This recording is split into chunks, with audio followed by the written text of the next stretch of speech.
sequence start. 10, 9, 8, 7, 6, 5, 4, 3, 2, 1.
Hit that like on your way in.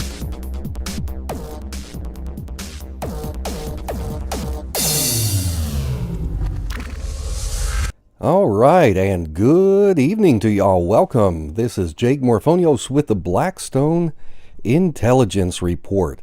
It is Wednesday, November 18th, 2020, right at 10 p.m. Eastern Time. Thank you all for joining me. So glad to see you out there. Lots of people chiming in the chat. Lots of different opinions on the topic of Armenia and latest events. So just keep hitting that like button while you're out there. Help me get some good boost in the algorithms. we talked last time about the intrigue in the Middle East related to the war drums that are beating in some kind of march toward conflict with Iran, trying to escalate matters there in the waning days of the Trump administration. And since the last time we spoke, Israel's military struck Syria. Israel's military, the IDF, Israeli Defense Forces, was unusually forward in its claim of responsibility for the attacks. Normally, the IDF will never confirm that it carried out a strike. But this time, within an hour of the strike, which I told you guys about within minutes of the strike taking place on Twitter, the IDF took credit for it. And they said that they launched airstrikes against the Syrian army and against Iran's Quds force, which is, they've got part of this based in Syria, because they found explosive devices planted near the Golan Heights, which is funny because the Golan Heights is Syrian territory. And even if it's true that they put some kind of IEDs or something like that in the Golan Heights, that is Syrian territory. And they have the right to put stuff there if they want. Remember, Israel is illegally occupying the Golan and have been since 1967. So in a statement, the Israeli military said that its planes had zoomed into Syria over Damascus and hit storage facilities. They hit military compounds, and they also hit Syrian surface-to-air missile batteries. And here, let me read you directly from the IDF's statement. They said, earlier Israel Defense Forces exposed improvised explosive devices on the Israeli side of the Alpha Line, which is still Syrian territory, which were placed by a Syrian squad led by Iranian forces. The IED's exposure on Tuesday is further clear proof of the Iranian entrenchment in Syria. And they said they hold the Syrian government responsible for any actions there in the area, although really this is just a proxy war. This is one way for Israel to strike out at Iran. The IDF said in their statement that they targeted the airport in Damascus, the Damascus International Airport, and also were after Iranian affiliate assets, including a headquarters. They didn't specify in their statement what headquarters connected to the Iranian Revolutionary Guard they were targeting. I looked at some satellite imagery from today, from the last 24 hours, that suggests that the building known as the Glass House might have been the headquarters that was struck. The pro-IDF sources that I've read suggest that this so-called Glass House, which is located at the Damascus International Airport, is what got struck. So I looked at the satellite imagery that shows the before and after, and it looks like it may have been hit. I can't tell for sure. Glass House is still being used. I'm going to plug in coordinates here and show you this. Hold on a second. Let me bring up Google Earth. I will show you where this is at. So we're going to zoom into the Damascus International Airport. There's the satellite coordinates. This, of course, this is not current. This is satellite imagery taken from last year, so this is not current. But this is the building at the airport. You can't say this isn't good imagery. Try and take you around. There's no road level view available to look at. But this is one of the locations. that may have been hit in this strike. Now, why is this significant? Let me back out of this again. The glass house is the name that's been given to what is believed to be an important headquarters for Iranian intelligence there inside Syria. Iran's been in Syria for a number of years now, helping to keep the Syrian government propped up as the West backed these militants like Al-Qaeda affiliates, Al-Nusra Front, so on and so forth, and the crazies, including ISIS, trying to topple the Syrian regime. Well, Iran has been there at the request of the Syrian government. They do have a military pact, and they've been trying to keep them propped up there. Now, so the story goes, this glass house is headquarters for Iranian intelligence there. Israeli sources that I reviewed say that this location is vital to Iran's efforts in the region, and that the glass house has hosted meetings of high-ranking members of the Iranian Revolutionary Guard, including the now deceased head of the Iranian Quds Force, General Qasem Soleimani, who was killed in the strike ordered by Donald Trump. The headquarters was rumored to have control rooms inside from which Iranian military operate drones over Syria. National news has reported in years past that Iranian fighters who have been injured have been transported to Glass House first before being flown back to Tehran. But like I said, I have not myself seen credible intel that the Glass House is even still being used at this point. In fact, as a counterclaim, I've seen one source that says that after Trump's cruise missile strikes in 2017, not the ones that killed Soleimani, but the earlier strikes against Syria, when he was responding to the false flag chemical attacks carried out by the White Helmets, but blamed on Assad. I've seen claims that after that cruise missile strike, they haven't even bothered to replace the shattered windows at the Glass House, which suggests that it's not even being used anymore. But I want to continue talking about activity in this region, so we're going to go back to Google Earth in just a couple minutes. But I want to give you kind of an introduction to what we're going to be talking about over this next 45 minutes.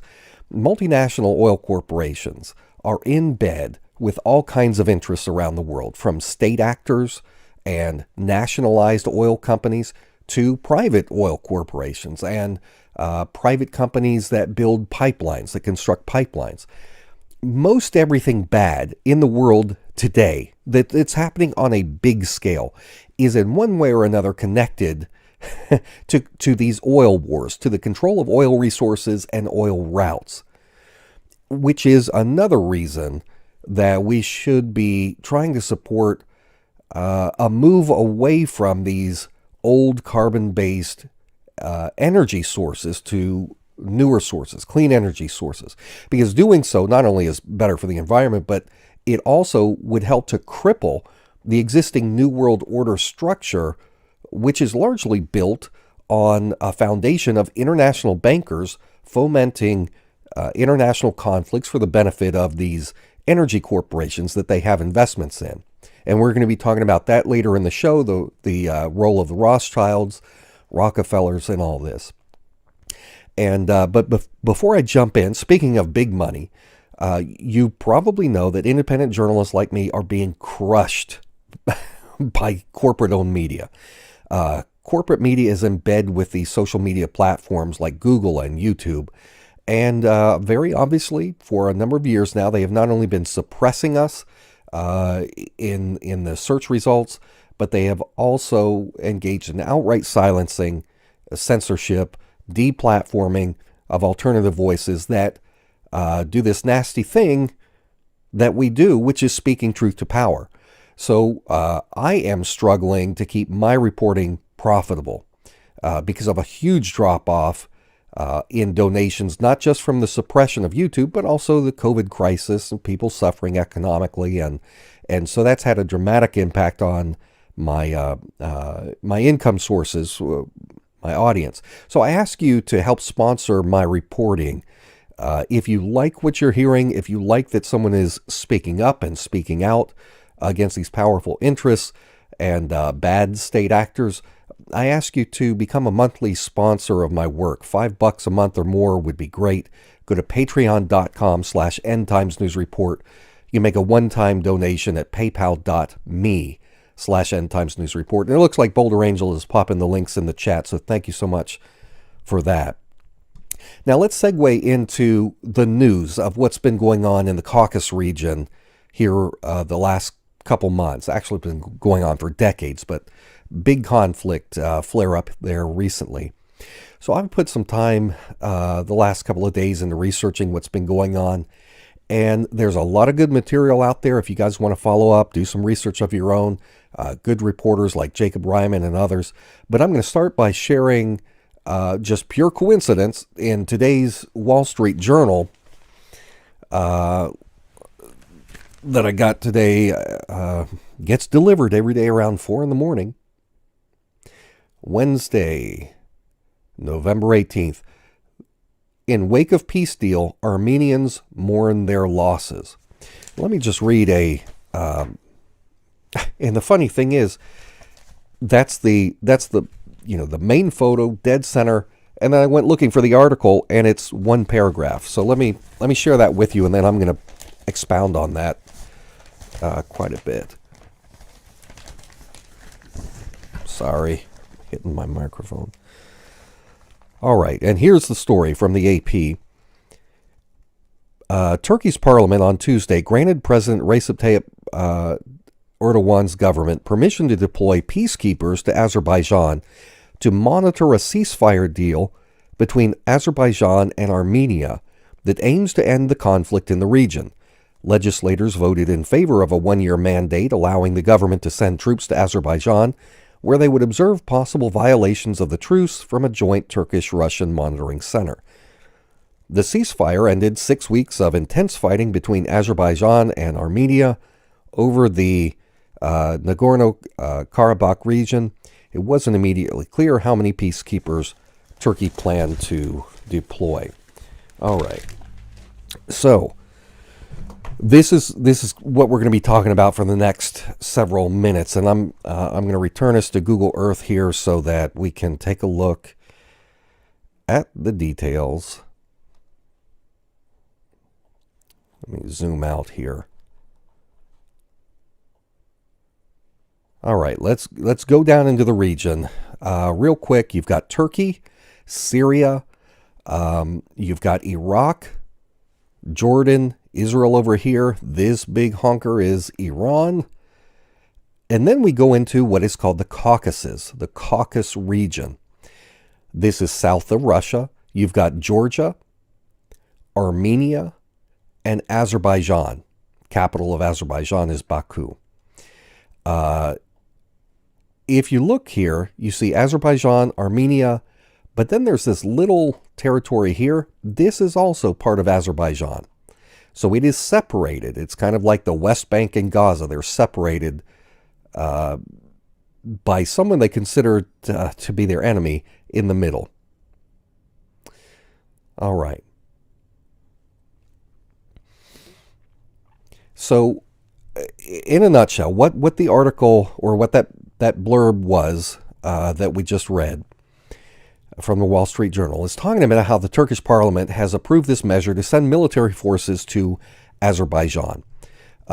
Turkey, over here, this big thing right over here, Asia Minor is what we used to call it. During the Ottoman Empire, around the end of the Ottoman Empire, World War I, they were responsible for carrying out a bloody campaign of genocide and ethnic cleansing that killed over 1 million Armenians. And Armenia is predominantly Christian. So Turkey is today militarily allied with Armenia's neighbor and kind of their regional foe, Azerbaijan. So you've got Turkey, Azerbaijan. Down here is Iran. Armenia. Both of these, there have been people here for ages. If you want to go back to the Bible and talk about the way back when the Ark settled near Mount Ararat in Turkey, Noah and his sons get off the boat. He's got 3 sons, Shem, Ham, Japheth. Ham goes down to what is Africa and is the father of the African peoples. You have Shem, who goes down into the area of Canaan, becomes the father of the Semitic tribes, the Semitic peoples. Later on, so the Arabs come from Shem. The Hebrews come from Shem. But Japheth, the brother there, went up toward the Caucasus. That's where his people went. So anyway, this area has been inhabited for a long, long time. Armenia is an ancient nation. In fact, it was the first nation in the world to adopt Christianity as a state religion. And that happened in 301 AD. Christianity had been brought to Armenia between the years of roughly 40 AD and 60 AD by 2 of Jesus' original 12 apostles, Thaddeus and Bartholomew. They went on Christian missions there. Now, Armenia's neighbor, Azerbaijan, they had been a part of the Russian Empire until 1918. That's when the Russian Empire collapsed. And at that point, that's when Azerbaijan declared its independence, and they became the first secular democratic Muslim majority state.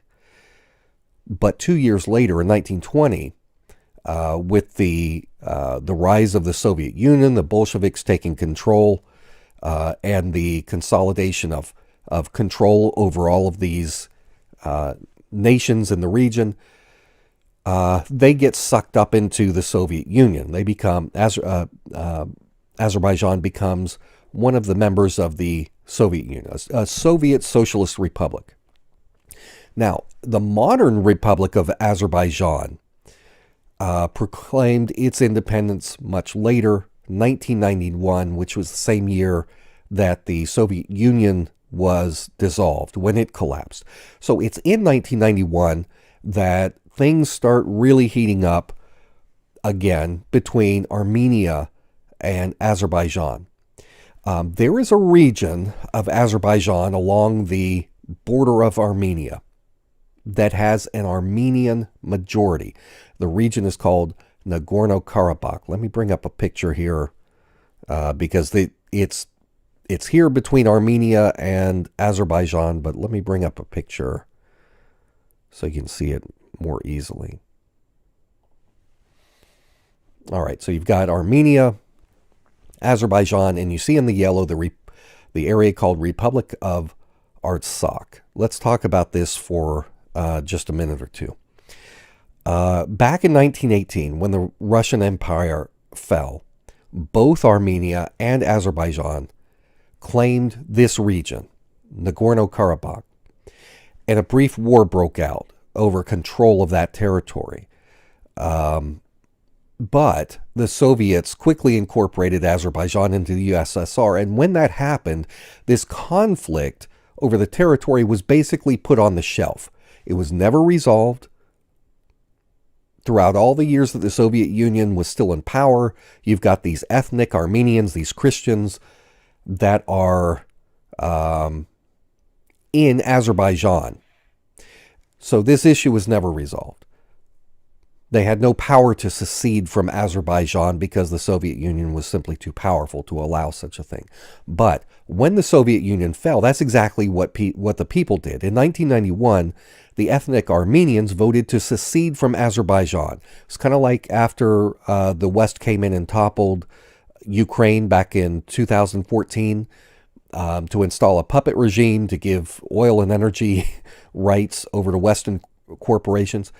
You had Crimea declare its independence. They had a referendum. The people voted overwhelmingly to secede from Ukraine, and that's been a source of conflict ever since between the West and Russia, because they also petitioned Russia to annex them, to absorb them in, which Russia did. Anyway, after breaking away, these ethnic Armenians in this area, in this yellow area, they declared independence, and they formed the Republic of Artsakh. And you see that in the picture here. Now, here's the thing. Nobody recognizes, other than the people in this republic, nobody else internationally recognizes the Republic of Artsakh. Not even Armenia formally recognizes the Republic of Artsakh as a legitimate separate power. Pretty much the whole world acknowledges that Artsakh is a disputed territory in the Republic of Azerbaijan. And that's why when you look at, we were looking at Google Earth, that's why you don't see Artsakh on any maps. You have to look at something like this to see it. But tensions have remained high ever since this declaration of independence. Armenia, because the people of the Republic of Artsakh are ethnic Christians, ethnic Armenians, the nation of Armenia has kind of they feel a sense of like a caretaker role for them. But anyway, on the other hand, you have Turkey, which supports the other side. They support Azerbaijan. And so there have been military conflicts over the years. There was it was from 88 to 1994, the nagorno-karabakh War. But the latest escalation between Armenia and Azerbaijan just flared recently, September 27th of this year, in what has already come to be called the 2020 Nagorno-Karabakh War. And things spilled over when Azerbaijan carried out an offensive to reclaim districts in this region, in Artsakh. And for the rest of this report, for the sake of brevity, instead of saying Nagorno-Karabakh each time, I'm just going to call it Artsakh, okay?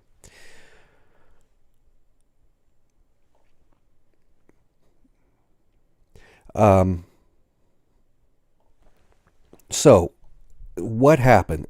In just 3 weeks, thousands of civilians have been killed. Half of the entire Armenian population of Artsakh was forced to flee their homes. And so it has created a humanitarian catastrophe. Aside from, because this region, the Republic of Artsakh, over 95% of the population are Christian Armenians. And then you've got the other 5% is a mixture of Russians, Ukrainians, Yazidi. There's some Georgians and some small Syrian minorities. But here's where this starts to tie into Israel. The Azerbaijani offensive was notable because of the military hardware that they were deploying. I mean, they had everything from high-tech drones. They had all kinds of missiles, heavy artillery. But the most notable of all of this equipment were their cluster bombs. Cluster bombs which they were using on residential neighborhoods, basically to wage a campaign of ethnic cleansing. What are cluster bombs? Cluster bombs are terrible instruments of war. They're like landmines, but worse. In fact, the international community has banned the use of cluster bombs. 123 different nations have signed something called the Convention on Cluster Munitions, which outlaws these weapons.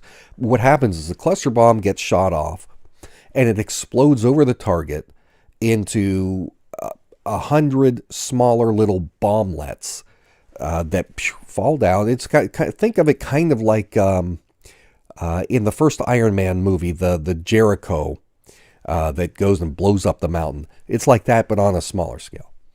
It goes over the target, explodes into smaller bombs which are filled with shrapnel. They rain down on large areas as big as football fields, and then they can explode. The problem is that about 20% of these little bomblets, they don't immediately explode. And so it turns these residential neighborhoods full of kids running around, into basically deadly landmine fields. And so people end up abandoning the communities out of fear that they or their kids are going to accidentally hit one of these things and get wasted. So where is Azerbaijan getting these horrible weapons from, these cluster bombs and all this other high-tech stuff? Well, naturally, from Israel. These are Israeli-made MO95 DPICM cluster munitions that are being fired at these Armenian civilians. Amnesty International has gone in and they get the serial numbers and everything off, and they've been able to verify. These various humanitarian groups have identified the munitions as coming from Israel.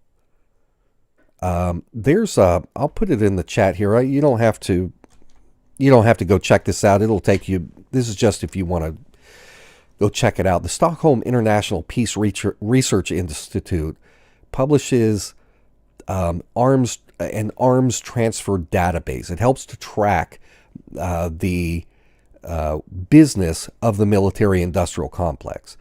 But from this link, and I'll also put it in the video description for people who watch this after the live stream is over. When you go through the database, here, maybe I can just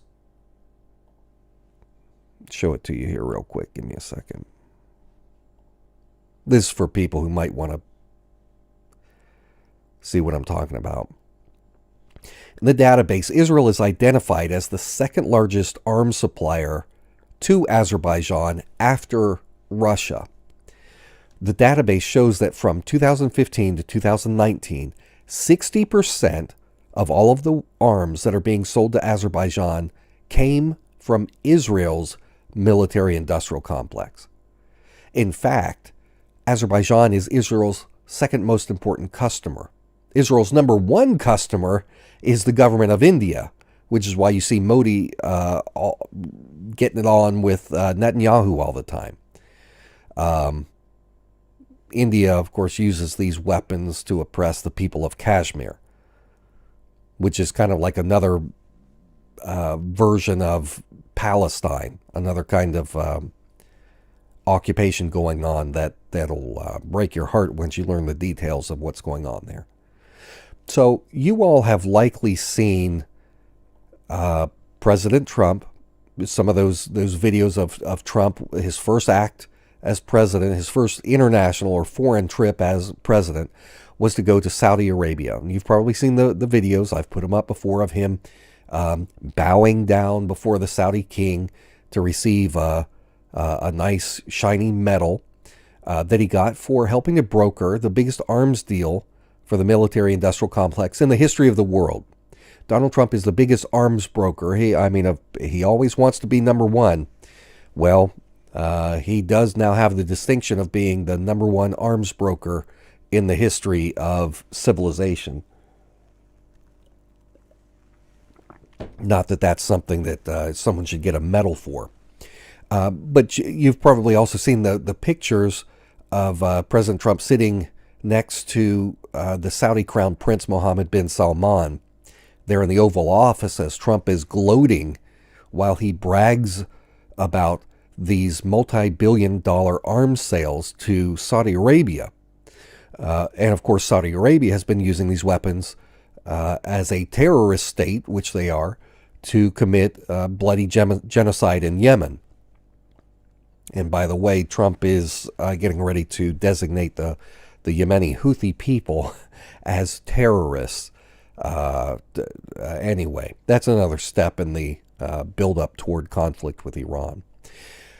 Well,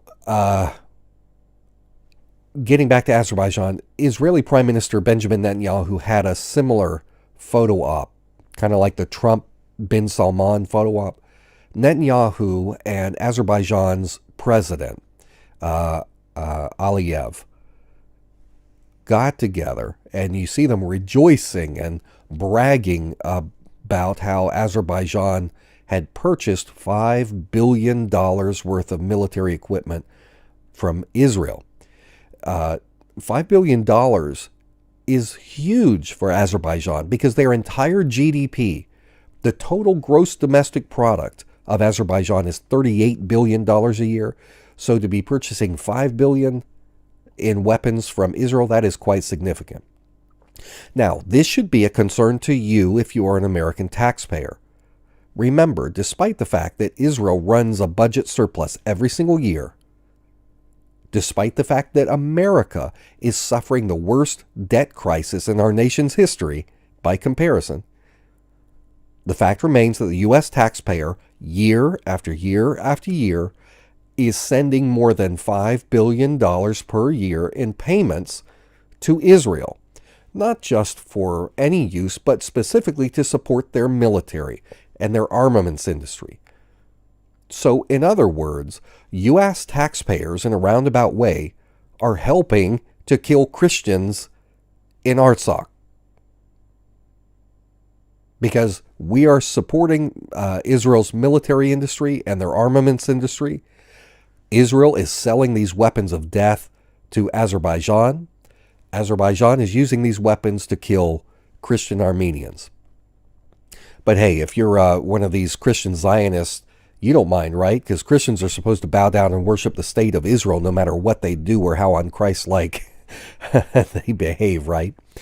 But in return for selling weapons to Azerbaijan, not only is Israel getting money, but they're also getting a preferential oil discount. They're getting 37% of Azerbaijan's oil exports. 37% of the oil that Azerbaijan exports goes to Israel. In fact, Azerbaijan is Israel's top supplier of oil. So now that we're on the subject of oil, let's talk about the elephant in the room, which is Iran. Let's go back to Google Earth again. You can see here below Armenia, below Azerbaijan, this border is the border to Iran.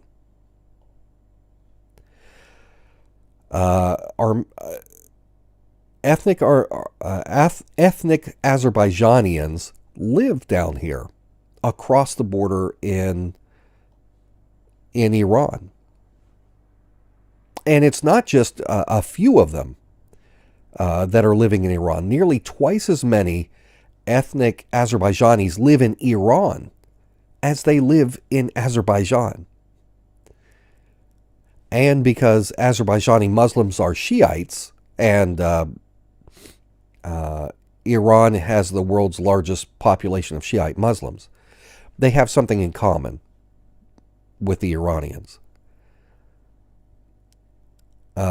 In fact, the supreme leader of Iran, the Ayatollah Sayyid Ali Hosseini Khamenei, is part Azerbaijani because his dad, his father, the Ayatollah's father, was part Azerbaijani. So given these ethno-religious connections between Iran and Azerbaijan, as well as the fact that the two nations share oil fields, or they tap into the same oil and gas reserves in the Caspian Sea, you would think that Iran would be taking Azerbaijan's side in this conflict with Christian Armenia. But that isn't actually the case. And by the way, over here, the Caspian Sea lies above one of the world's largest collections of oil and gas fields. We'll talk about that a little bit in a second. But just like Turkey has to deal with the issue of the Kurds that are trying to break away and form their own autonomous nation,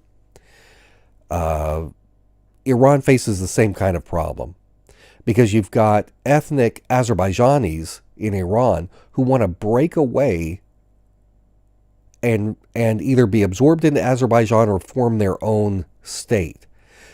So that's a problem for Iran, because the loss of that territory would cost Iran some of the access to the energy resources that they consume and that they export, resources in the Caspian Sea. So back here, Baku. This is the capital of Azerbaijan. They are, Baku is in bed, talking about the government, is in bed with the oil corporations of the West. They always have been. We're going to go into the history in just a second and how it connects to the Rothschilds. But they are in competition with the the national oil of Iran. So the loss of this territory would be significant. And so that is one reason why Tehran is supporting Armenia over supporting Azerbaijan, part of this oil war that's going on. And it's not that Azerbaijan is so high tech they're doing all this oil exploration. The oil exploration is actually carried out by Western oil corporations like Royal Dutch Shell, which is majority controlled, or a significant portion controlled by the Rothschild family. They're the ones that are doing the oil exploration in the Caspian, with, of course, the consent of the Azerbaijani government. And this brings us to the issue of the pipeline that is the source of a lot of tension here. The Baku-Tbilisi-Ceyhan pipeline. Baku-Tbilisi-Ceyhan pipeline. Let me bring up a picture here so you can look at this with me.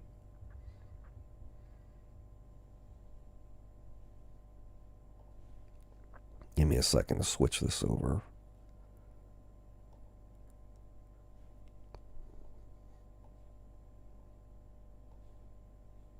Yeah. Okay. So if you're looking at this with me here,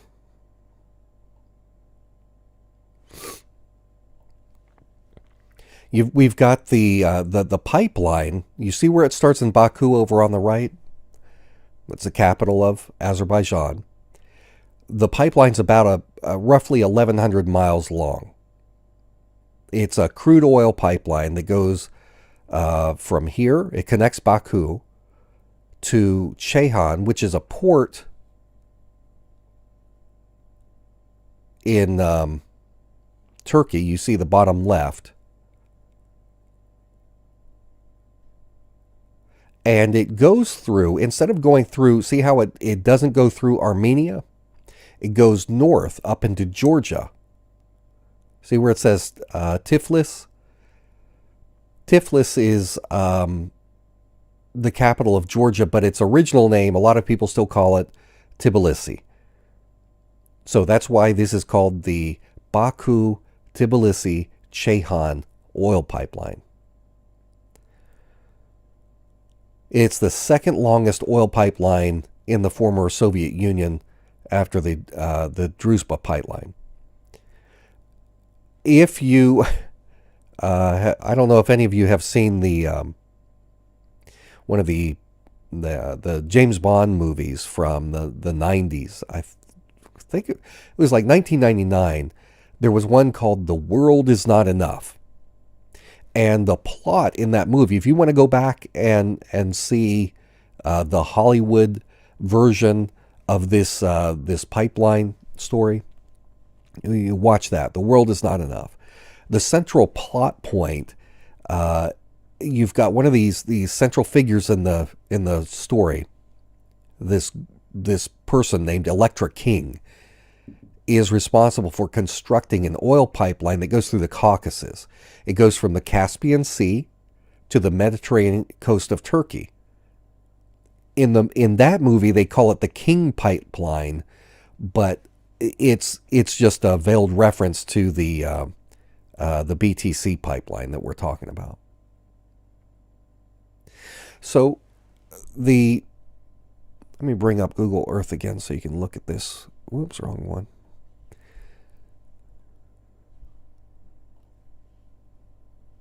So we've got over here, here's the Ceyhan port.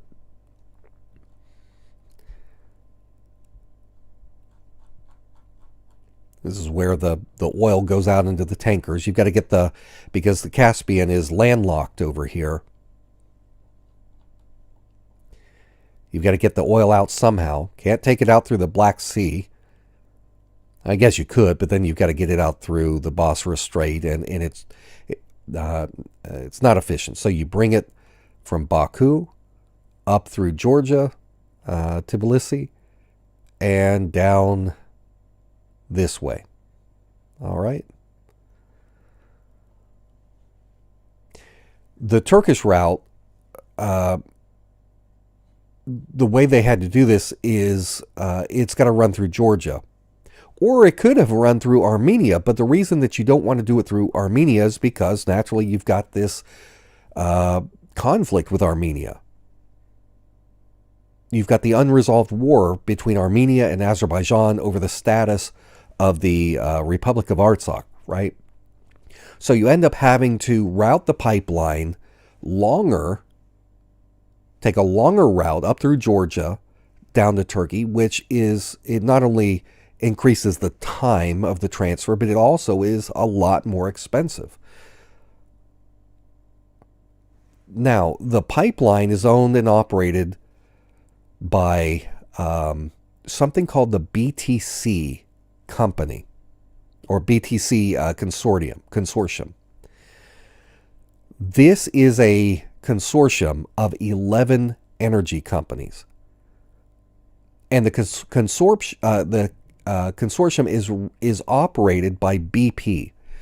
Who is BP? You probably know the gas company. Here in the United States, you see BP gas stations. British Petroleum is what it stands for, right?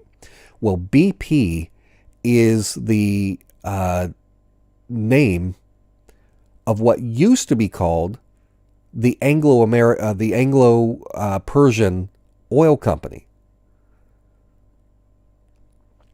Back in, you've heard me talk in the past about how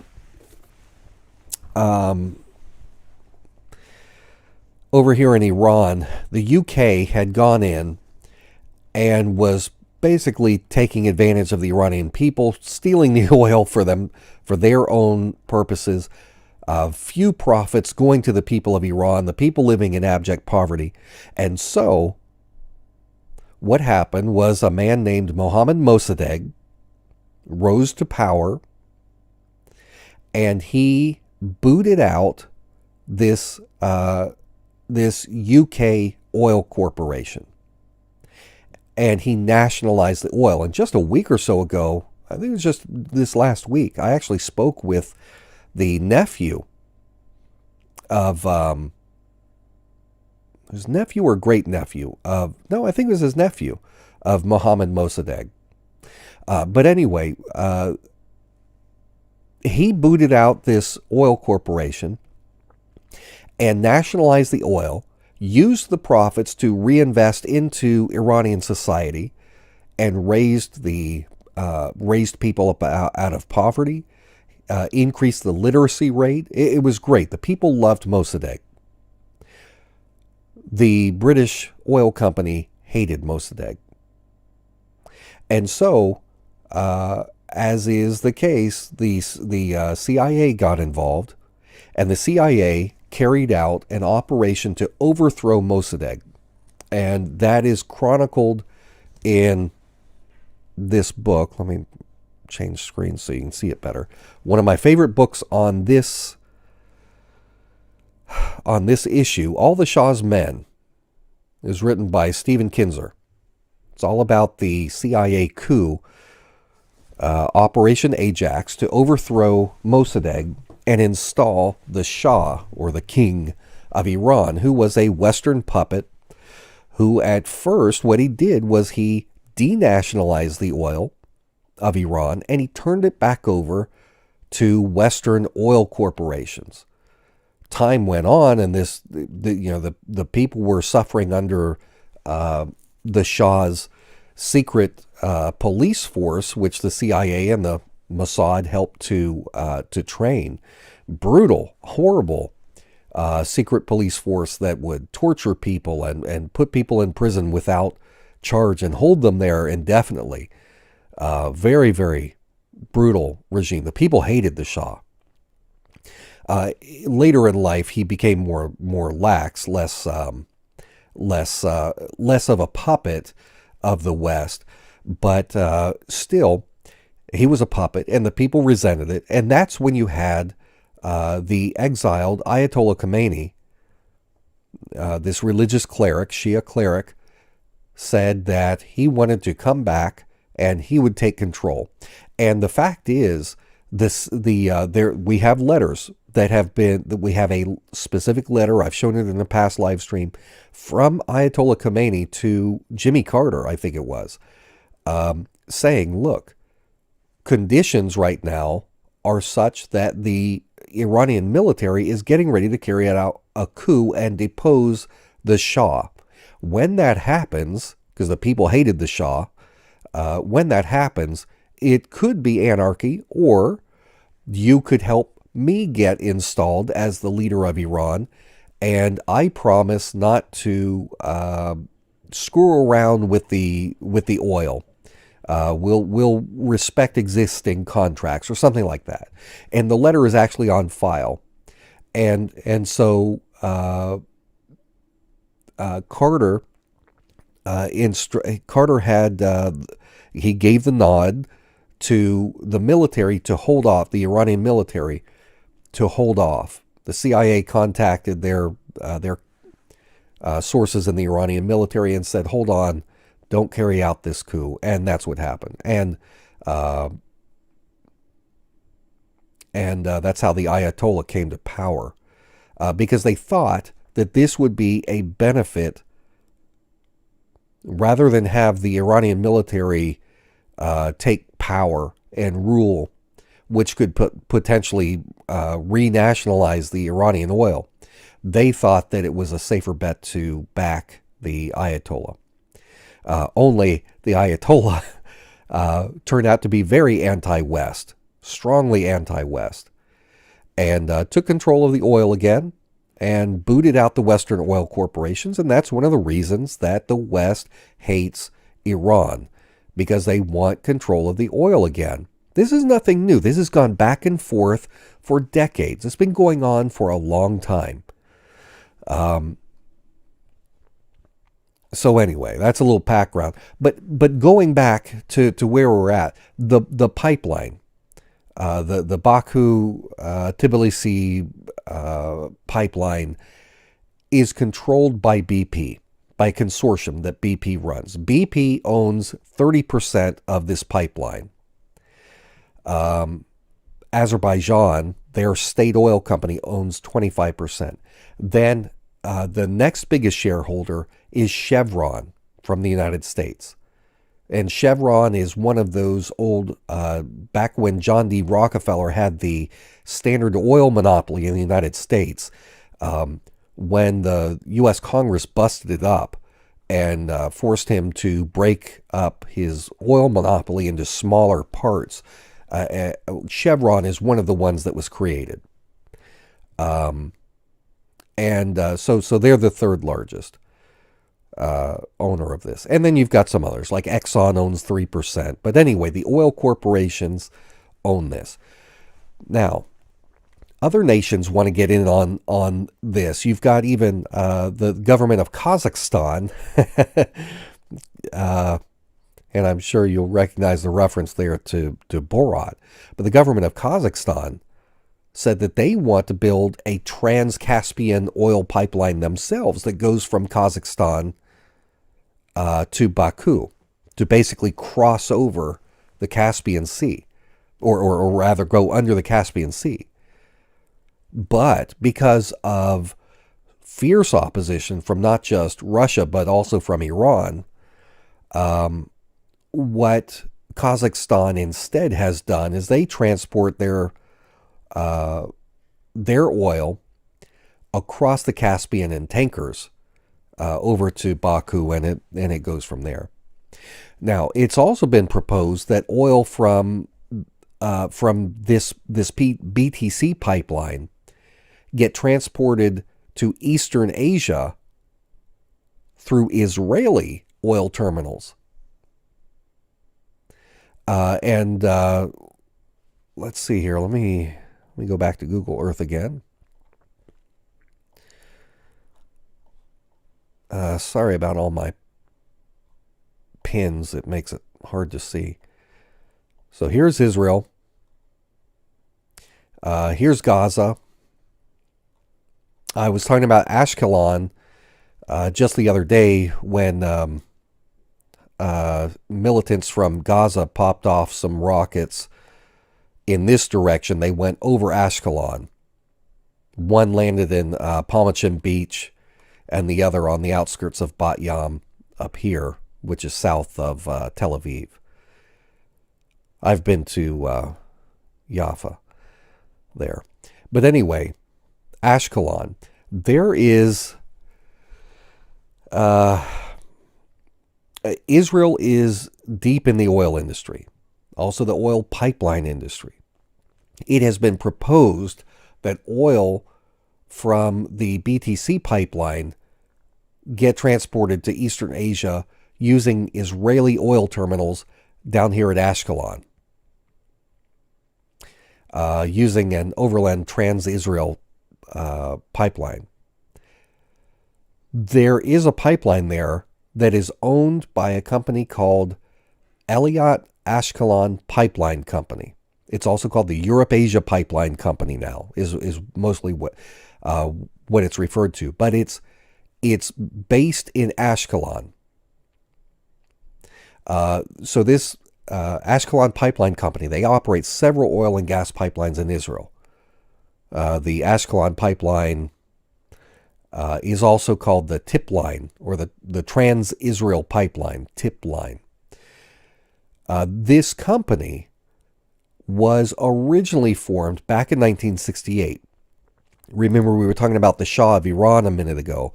The Shah was granting access to Iranian oil to Western oil corporations, but also to Israeli corporations. So the Shah worked with Israel, specifically with this company, with the Elliott Ashkelon Pipeline Company. They formed a 50-50 joint venture between Israel and Iran, transporting Iranian oil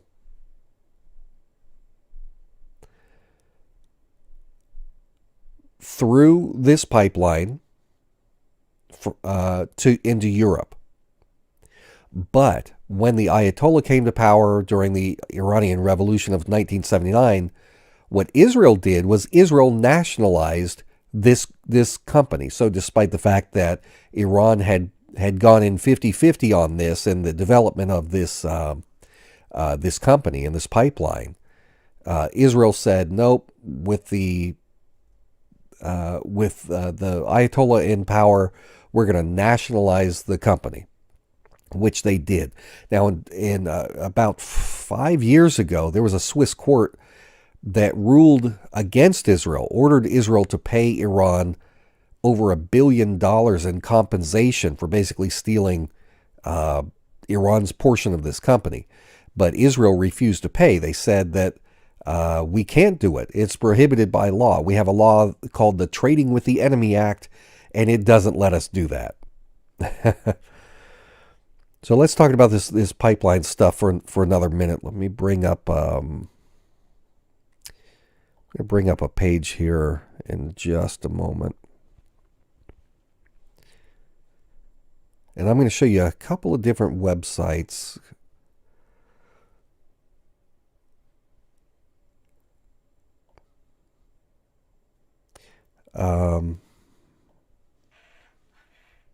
Let's see. All right, first of all, you know how recently there's been all this talk of, this peace deal between Israel and the United Arab Emirates, and peace deal with Bahrain. These are not peace deals. What this is it's all about oil. It's all about energy. It's all about geopolitical control.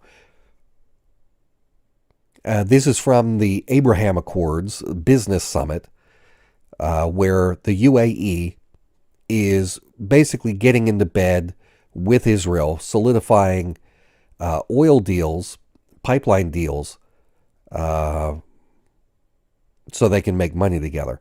I'll show you another.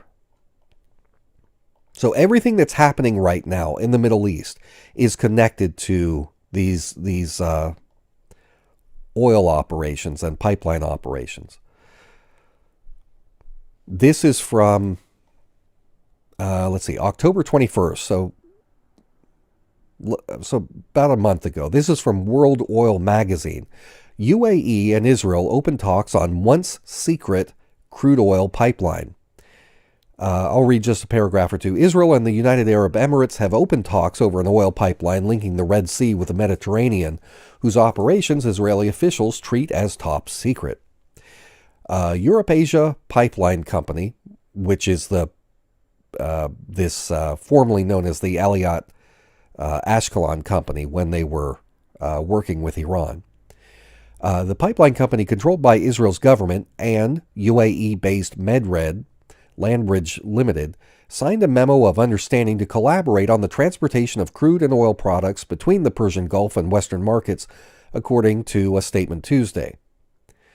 The agreement comes after the UAE, OPEC's third biggest oil producer, and Israel announced in August they would normalize ties.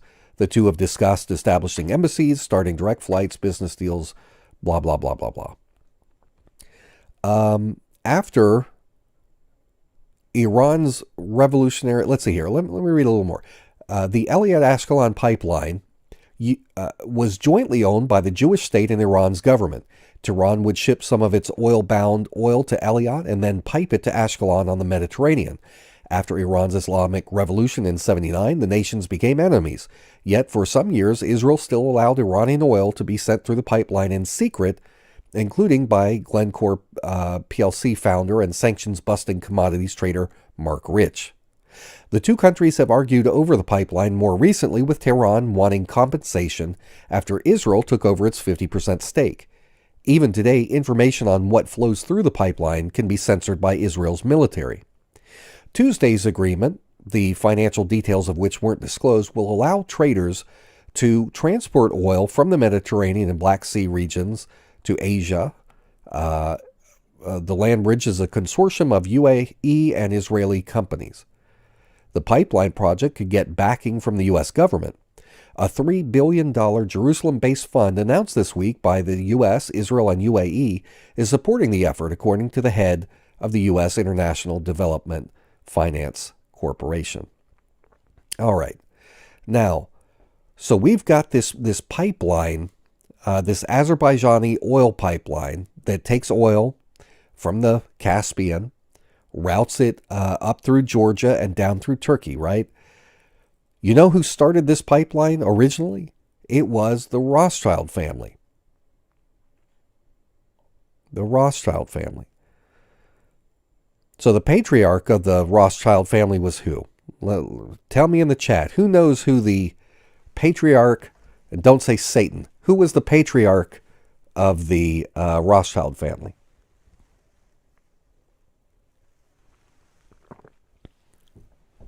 I'll give 10 points to the first person.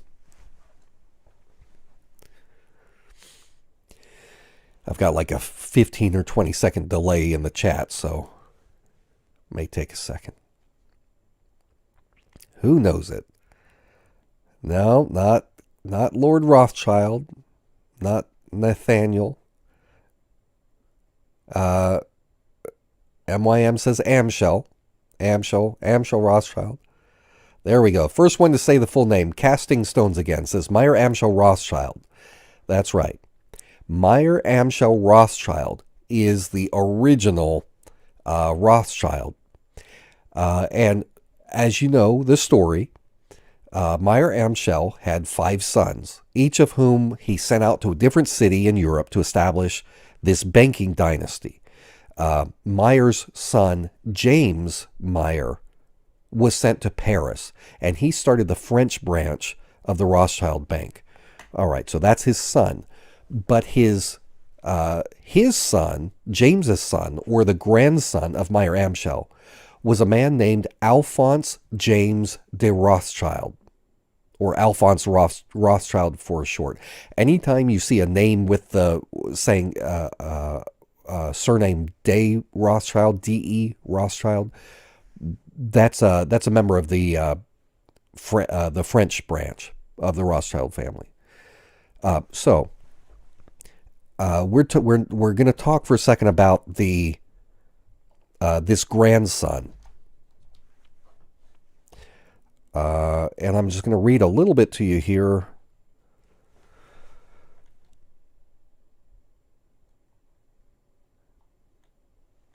And you can't actually use that link. That won't take you anywhere. This is just a file I've got on my computer. Let's see here. Let me resize this so maybe you can see it a little better.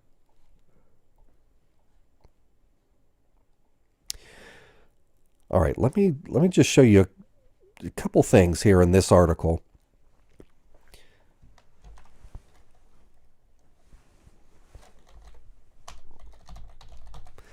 So this article is talking about the construction of the Baku-Batum pipeline, starting with Azerbaijan.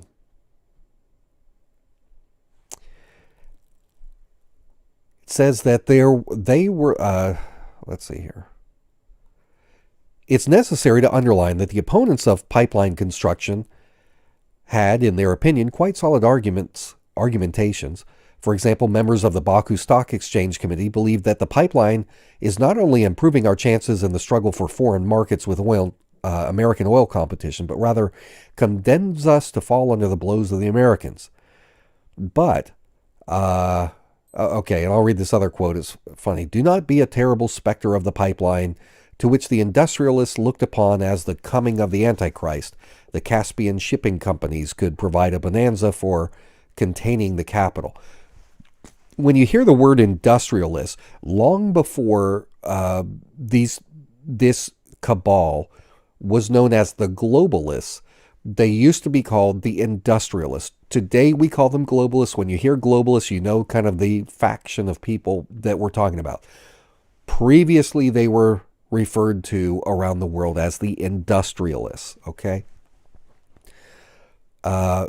They were the industrialists who zealously supported the idea of a pipeline construction, including Alphonse Rothschild. Alphonse Rothschild stood bail for this project, and it goes through the price there.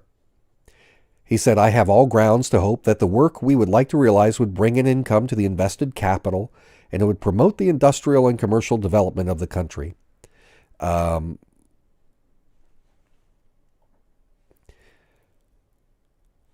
Dmitry greeted with fervor the launch of the pipeline and noted the role of Rothschild's company, the Caspian Black Sea Society, in design and construction.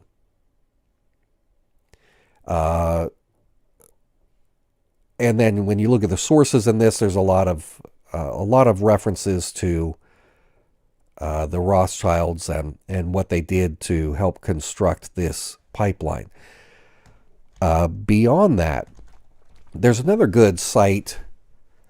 This one is, I'll put the link to this in the chat. This has got some fun information if you're into this kind of stuff.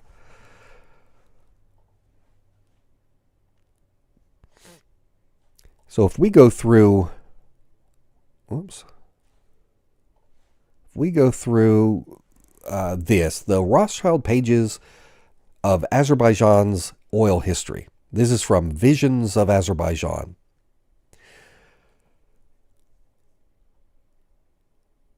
The Rothschild brothers, co-owners of the Rothschild brothers banking house in Paris, began taking an interest in Russian oil fields in the late 1870s. However, the official registration of their firm, the Caspian Black Sea Oil Industry and Trade Company, shortened to Caspian Black Sea Company, didn't take place till 1883. Now, as we go through this, understand that at this time that these things are happening, Azerbaijan was still part of the Russian Empire.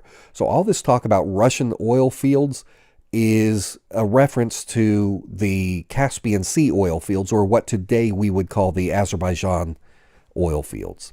Okay?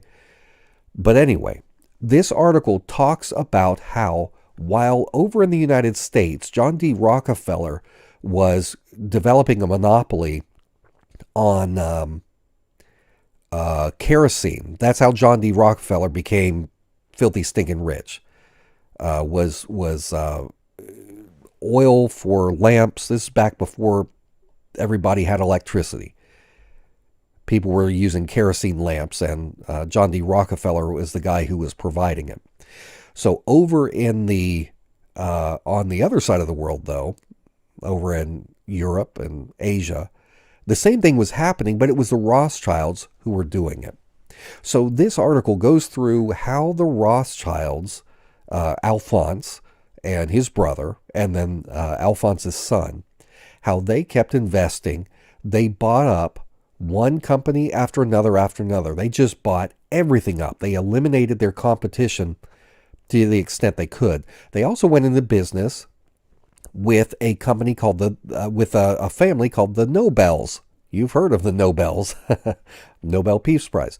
So you've got the Nobel brothers working with the Rothschilds brothers, and they formed one of the leading oil companies in the late 1880s. And this continued to grow. There's Alphonse Rothschild.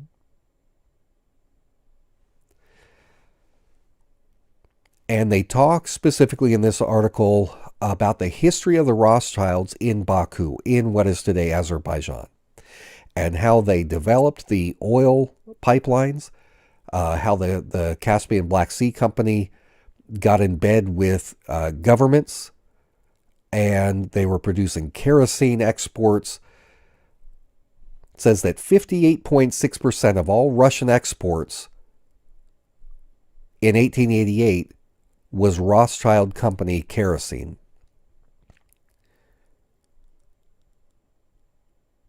So the Rothschilds played a major role in the development of the Russian economy and Azerbaijan,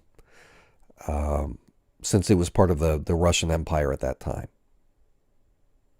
And you can go through all the details here. It can be a little dry, but I'll show you a couple pictures. Here's the mechanics workshop of the Caspian Black Sea Society. Not only were they shipping, they owned their own ships, this Rothschild Oil Company. They own their own ships, but they also own their own workshops to repair their ships and their equipment and everything else. A monopoly is not just owning the one thing, oil, owning the oil itself, but it's also owning the companies connected to oil, so that your competitors that normally would need resources to get into the oil business or to grow in the oil business, the Rothschilds, or in America, John D. Rockefeller, bought up all of the little subsidiary companies and the affiliated companies connected to that industry, so that they could deny service to any competitor that was trying to rise up. So the Rothschilds created a massive monopoly. And the article talks about how they actually formed an oil cartel. And I'll read a little bit here. By pursuing a coordinated economic policy, Nob Mazut successfully countered, this is the oil cartel created by Rothschild and the Nobels, successfully countered the other major player on the world's kerosene market, the American syndicate Standard Oil, which was trying very hard to gain a footing in the Caucasus and Absheron oil markets. Standard Oil tried in every possible way to cooperate with the Rothschilds' Caspian Black Sea Company, but no deals that would contradict Russia's interests ever took place, contrary to rumors circulating in the Russian press. Here are some of the oil workers from Rothschild-controlled oil fields. So the article goes on to talk about how large and medium-sized oil companies would get bought up. It says at the beginning of 1907, the Nobel Rothschild cartel possessed warehouses in many regions of the Russian Empire. So they controlled the storage systems, the storage facilities, 2,000 different storage facilities, warehouses everywhere. No one could compete with them. Having monopolized oil production, Mazut started monopolizing kerosene production as well. By the end of 1907, the cartel accounted for 75% of kerosene sales in the domestic markets of the Russian Empire. In 1909, the cartel accounted for 90% of all the gross sales of all oils produced in Baku. The cartel also controlled the London Oil Company, Consolidated Petroleum Company, formed in 1900.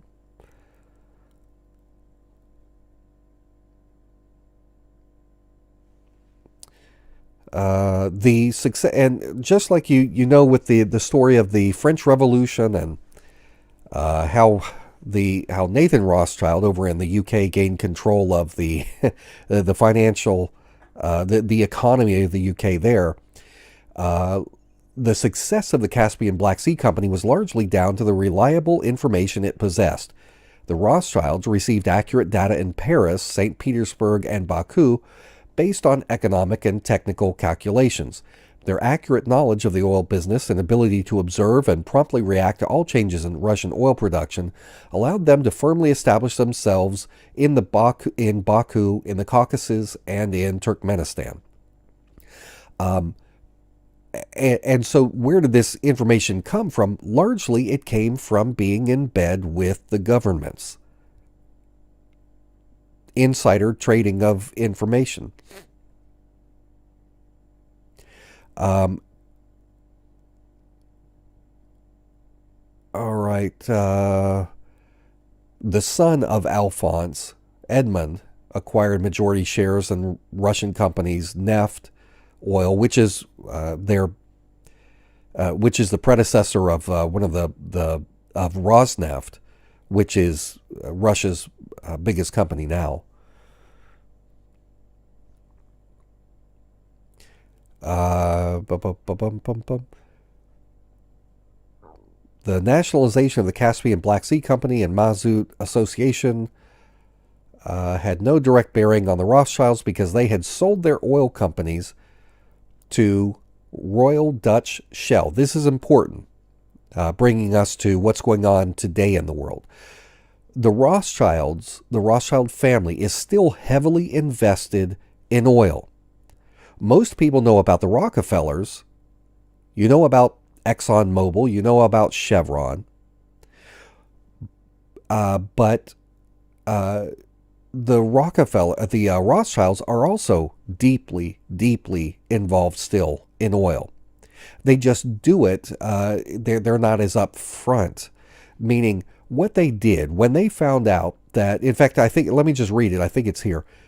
In other words, possessing reliable information about the impending start of World War I and several years before the October Revolution in Russia, the Rothschilds ceded their oil business to the British. Thus, the losses of these brothers, talking about the Rothschilds, as opposed to the Nobel brothers in revolutionary Russia, were minimal.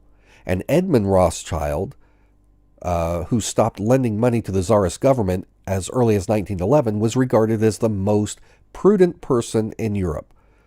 So what this is saying is the Rothschilds knew that the Russian Revolution was getting ready to take place. They knew that World War I was going to break out.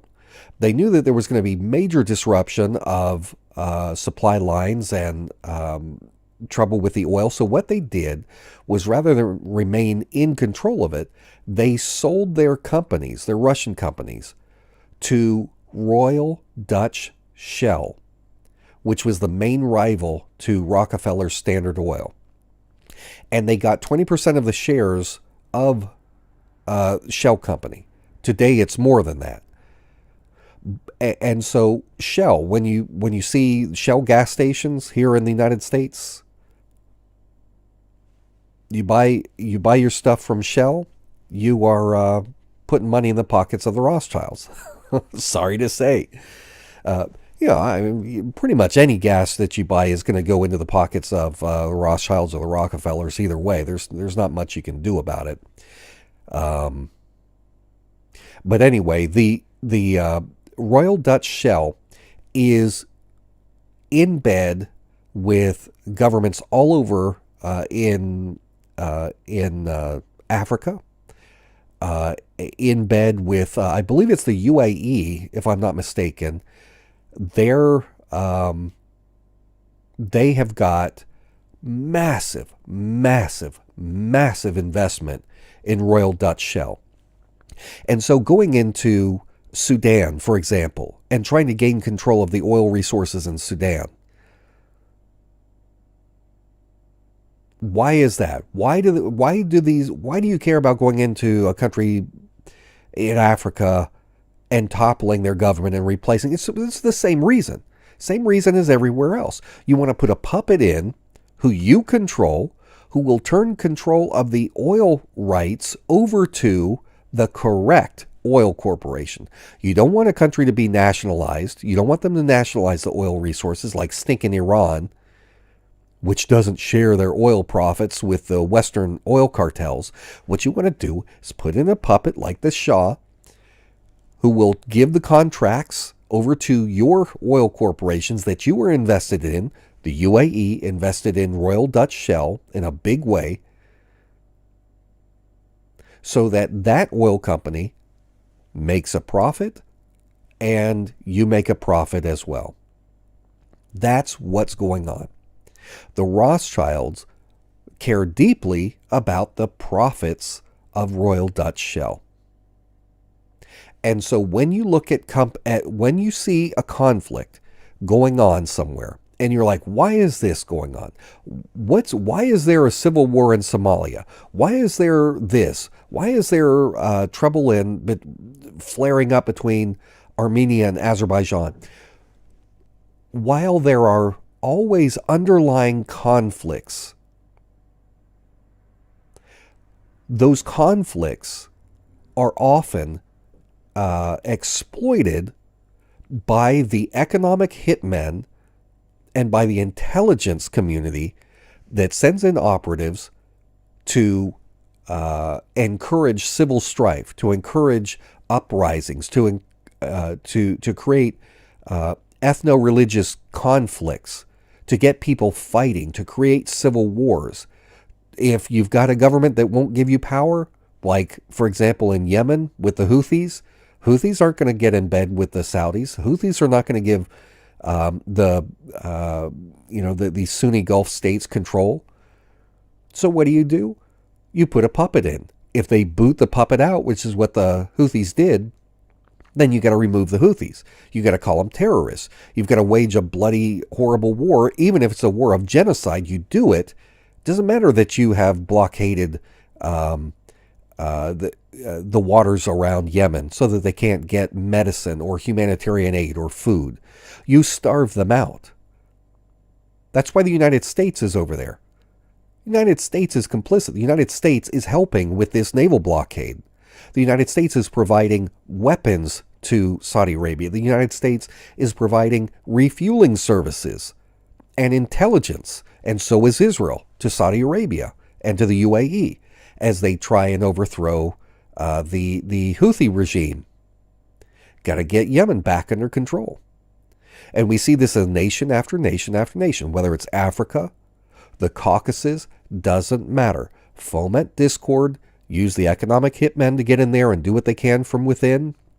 Use your intelligence networks to create strife like we see going on in Venezuela.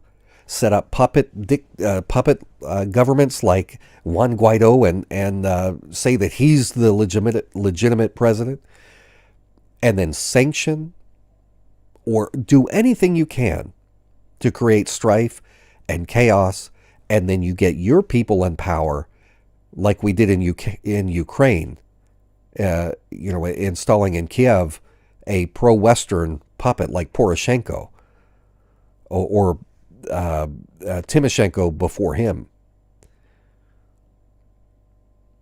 Not saying the other side doesn't do it too. Russia's playing the same game, which is why they got Yanukovych in there for a while as president of Ukraine.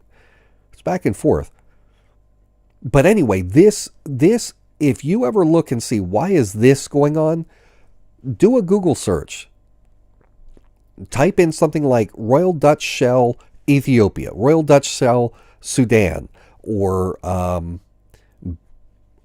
oil pipeline Afghanistan, or whatever. And you will, 9 times out of 10, find that there are ongoing conflicts. Al-Shabaab, the terrorists. Yeah, the terrorists, sure. But go deeper, and you find that a lot of these CIA drone strikes are actually connected to the efforts to establish and protect oil pipelines. This is an area where the American people are largely ignorant. They don't know that this stuff is going on. But when you do, when you go looking for, when you follow the money trail, that's when you start to understand why things are happening. We can look at Azerbaijan and Armenia and see a legitimate ongoing conflict over the ethnic issue, the control of the land issue. But if you take it further and look at the history of the oil pipeline and the efforts of the Rothschild family to control resources there, and the frustration of these oil corporations that they can't run pipelines through Armenia. When you look at this Republic of Artsakh there, where they just want to be their own people, but they can't. Why? You got to control it. You've got one side backing the Azerbaijanis, so they can control the oil, and you've got the Iranians that are backing the Armenians. Both Armenia and Azerbaijan share a border with Iran.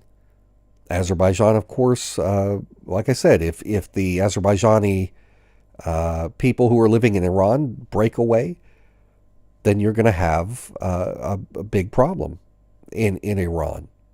So if you want to go and if we were to dig in, I guarantee you, if we were to spend 10 minutes and go looking, which I've not done yet, but it's popping in my head, something that I ought to look into, I'll bet that in that area we could probably find references to either Western-backed mercenary activity or CIA or Mossad in that region trying to stoke civil unrest. They're certainly doing it up further. It's all about money. This is all about money. Money to be made through the trading of blood for oil. As a Christian myself, what I can't help but reminded of the teaching that the love of money is the root of all evil. I don't pick a side necessarily. I'm Christian, and so it doesn't mean that I support the Armenians just because they're Christians. I'm commanded to love all people, regardless of what nation state they're in or whatever. What I care about is that the powers, those that have authority, do not oppress innocent people. One side against the other doesn't matter to me. There needs to be peace. There needs to be, open trade, whatever, but no violence against each other. Love one another. You don't hurt people you love. And these big big bankers that invest in Royal Dutch Shell or the other oil companies, they don't care. They care about one thing, money, because they don't love one another. They love one another's money, and they will do whatever it takes to get their share of your money, even if that means they have to spill your blood to obtain it. So keep your eyes out as you watch the news and you see current events. Look for the financial connection, because there's almost always some kind of sneaky oil deal going on.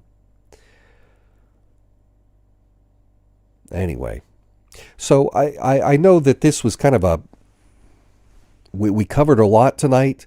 I appreciate that you hung out with me. We did an hour and a half. I don't want to go too much more into it tonight. But I do again ask that if you like this kind of reporting, if you like to learn what's really going on in the world behind the news headlines, I'm not kidding. Like, let me show you this again. So this is the Wall Street Journal. This is the big headline. And it says that the story is on page A8.